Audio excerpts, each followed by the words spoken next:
boys, so in today's video, we'll be doing a top 10 on all of the wide receivers in the game. We've had a lot of new wide receivers come in since the last time we did this. We also have a brand new Team of the Week wide receiver coming out later today that will be in this list. I waited to record until we see the Team of the Week reveals, and this card's actually pretty good that will be in this list as well. But I hope you guys enjoyed these type of videos. I do these for all different type of positions. I do gameplays on all the brand new cards in the game, so make sure to hit that sub button if you are new. We are so close to 20K over here on YouTube, and let's get right into it. All right, so this is going to be the first time in a long time I'm going to have an honorable mention, and this is going to be Charlie Joyner right here at number, I guess you would say 11 for an honorable mention. I had a hard time keeping him off, and I just did not feel right not mentioning him at all. I'm going to quickly go through him just because, you know, it's an honorable mention. I just want to get to the top 10. But when you look at him, 92 speed, and then when you look at all of his 6 wide receiver stats, all 3 of the catching, all above 90. All of the route running, all 3 of those stats are all above 90. Even has a 93 deep route running. I've been using him lately in the Legends team, so he's basically like a Legends team Tyreek because he gets 93 speed on that team. At the end of the day, I really do like this card right now.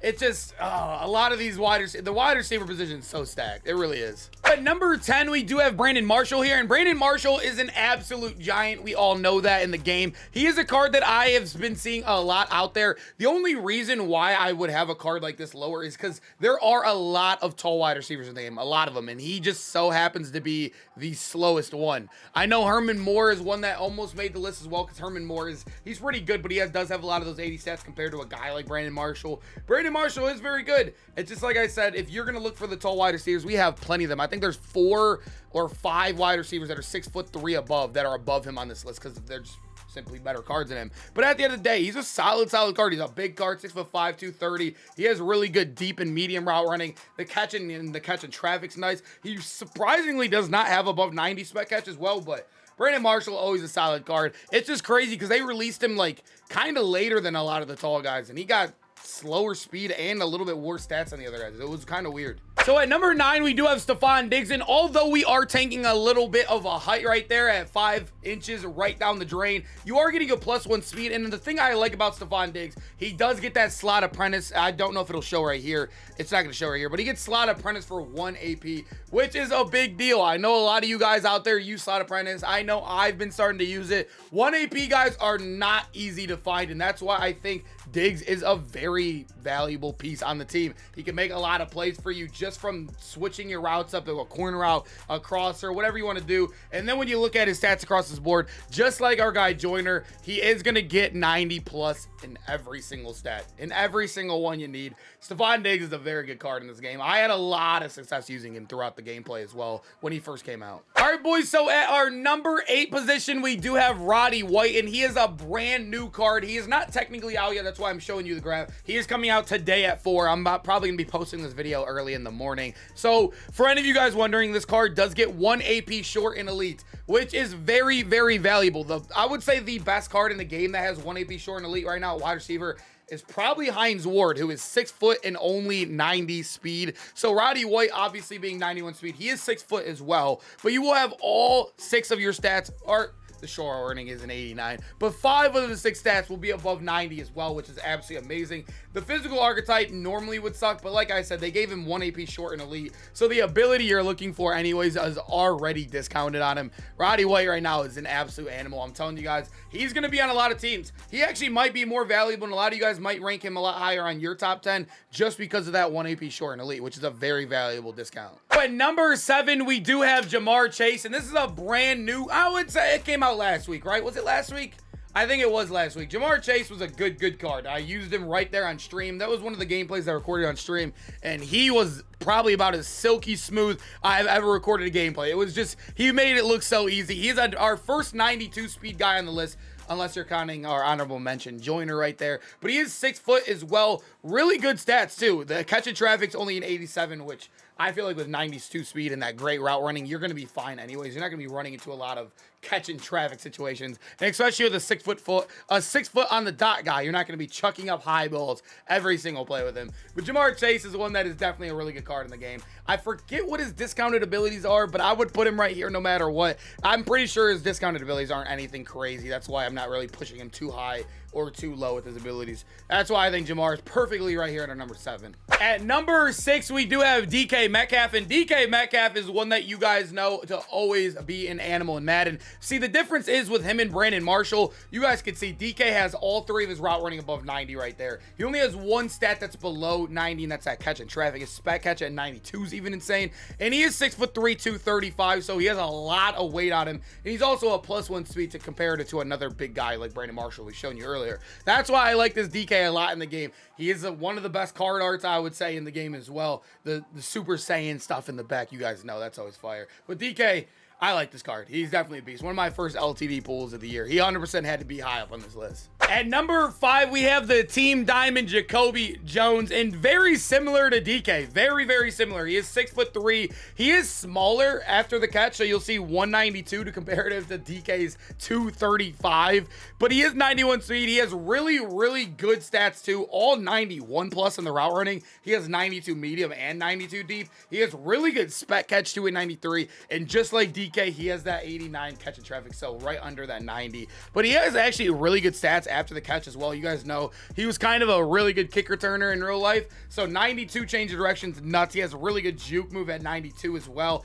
I really do like Jacoby Jones. He's definitely a really good card. I feel like you can go either way with him or DK, but I don't know. I chose Jacoby because you can play him in another position as well pretty nicely. Our number 4 spot, we do have Plaxico Burress, and he's one of my favorite tall guys in the game. 6'5", 230 pounds. So basically, he's Brandon Marshall, but with much better stats across the board. He's getting that +1 speed. He has 90 plus in all of his catching stats. The 89 catching, I know, that's probably the one that you would probably give up to not be a 90. If I had to pick one where I'm okay with it not being a 90, it's that catching, the normal catching. This catch in traffic and the spec catch matter a lot. The 85 short running is another thing that's kind of annoying. I don't like him in the slot. You would probably play him on the outside. This card's very good if you like agging a lot, or even if you like running some go balls, post routes, anything where you can trust a 6'5", huge wide receiver with good deep route running and good medium route running out there. I don't know. Plex, always been a good card in Madden. He had a golden ticket last year as well. Just didn't always...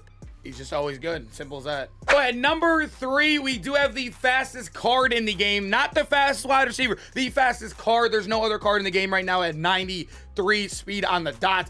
I've used Tyreek Hill now for a week. Since he's came out. Now, it hasn't been a week, but...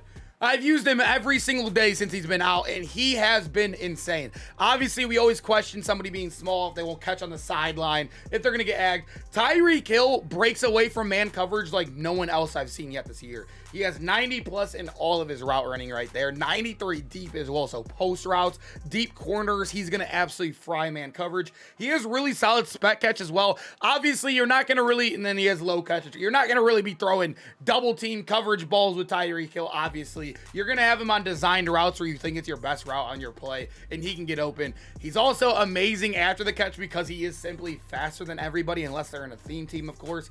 Tyreek Hill, dude, I'm telling you guys, I know everybody looks at the height. He catches a lot on the sideline, unlike a lot of the other small guys. I don't know what it is with Tyreek. He's really good. If you've used him, you know that. If you're judging off the height and you've never used the card, I don't know what to tell you, but he's been one of the best cards I've used yet this year. I can't put him above the next 2 guys, although he's performed better than me for the next 2 guys, just because of his height, though, simply alone. I don't know. You need 3 wide receivers anyway, so I'm putting Tyreek at 3. So at our number 2 spot, we do have Calvin Johnson, Megatron right here. You guys know he does come with that X Factor, basically kind of like the Randy Moss 100 card, where he starts off the game with double me.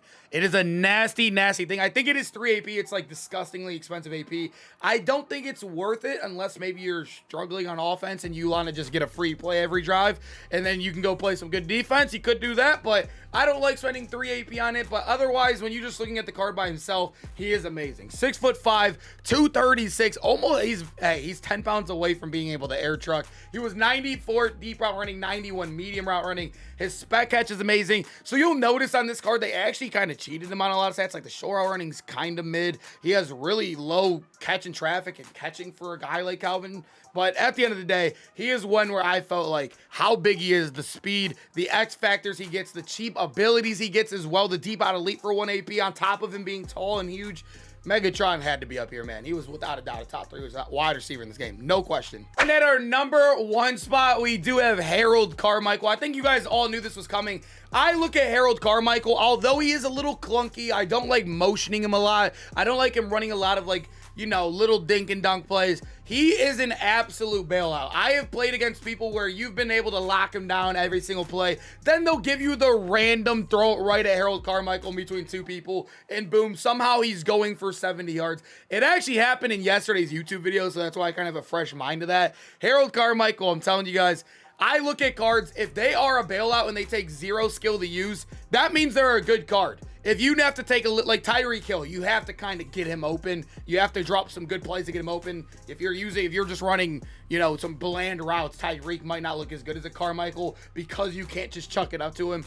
You know what I mean? That's why I like to rank no skill guys, 6'8" wide receivers here at our number 1 spot. I think he's a bailout. You see him on every single good player's team as well. He's on every team, actually, because he's cheap, you know. Harold Carmichael, definitely a must cop. Even if you're no money spend, he's only like, I think you can get him at like 250 if you're patient. You could probably build him for cheaper than that. I don't know. If you're looking the rerolls, whatever. Go get your Carmichael. You know, go get him. All right, boys, I hope you guys enjoyed the video. Make sure to comment down below which wide receivers you are using. And like I said, we are on that push to 20K. I think we're about 500 subs away. I appreciate the love so far through Madden 23. We got Most Feared 3 coming out soon. Then we got the Thanksgiving, Christmas still to come this year. It's going to be a big year, boys. I appreciate you guys so much and hope to see you guys in the next one.